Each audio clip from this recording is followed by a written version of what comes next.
হতদরিদ্র এই বৃদ্ধ দম্পতির জীবন যেন স্বেচ্ছা কারাবাসের চেয়ে কম নয়। আর্থিক অনটনের কারণে শাকলতা পাতা খেয়ে প্রায় ৮ বছর ধরে মেঘনা নদীর মাঝে গড়ে ওঠা জনশূন্য চরে বসবাস করছেন ৮৫ বছর বয়সী শুকুর মাঝি এবং ৭০ বছর বয়সী আরজু খাতুন। ভোলার দৌলতখান থানার চর নিয়ামতপুর যেতে ট্রলার যোগে প্রায় ১.৫ ঘন্টা নদীপথ পাড়ি দিতে হয়। এরপর পায়ে হেঁটে যেতে হয় আরও ৩০ মিনিট। যেখানে নেই যাতায়াত ব্যবস্থা, নেই বিদ্যুৎ, সেখানে ডাক্তার আর ওষুধের কথা চিন্তা করা বাতুলতা মাত্র। এই হাড়কাঁপুনি শীতে যখন দিনের বেলায় নদী থেকে আসা বাতাস সহ্য করা কঠিন, সেখানে রাত বাড়লে তারা কতটুকু অসহায় হয়ে পড়েন তা বলে প্রকাশ করার মতো নয়। নদীর মাঝখানে এই চরে এই ঠান্ডার মধ্যে আপনারা থাকেন কিভাবে? কোনো রকম খাতা বালিশ এই গাও দিয়া এই কোনো রকম থাই কি আর ঠান্ডা আরো বাড়ে না কমে? ঠান্ডা আরো বাড়তে আছে যে বান তুফান চালে আমাকে কলজারে দূরে থাকে এমন দমা ইয়ে দমা দেখলে কলজা থর কাঁপে, পানি ওড়ে গরম হেয়ার পরে এই চৌকির রূপে খারে থাই। যখন রাত অন্ধকার হয়ে যায় তখন আপনারা ঘর আলো করেন কিভাবে? ঘর আলো করি এই কেরাসিন আনিয়া তো এর পরে এই কফি দিয়া ধরাই যায়, কফি গাঙ্গে রাখি। এই কষ্টের জীবন আপনি কেন বেছে নিয়েছেন? ছেলেরা ধরেন একটা কামাই করি, আমার বৌজি নাই নাতকুর আছে না। ৩২ ইঞ্চি জেভিকো টিভি এখন মাত্র ১৫,০০০ টাকায়, সাথে পাচ্ছেন ৩ বছরের প্যানেল ওয়ারেন্টি। সকাল হলেই শুকুর মাঝি গরু নিয়ে বেরিয়ে পড়েন।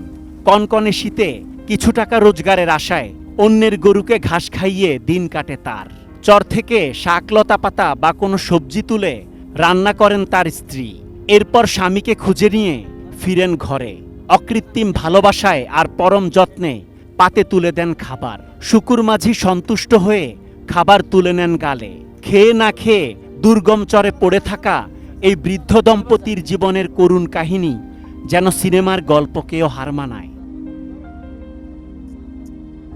ভূমিহীন এবং নদী ভাঙনে ক্ষতিগ্রস্ত অসহায় মানুষদের সরকারিভাবে থাকার ব্যবস্থা করা হয়েছে চর নিয়ামতপুরে।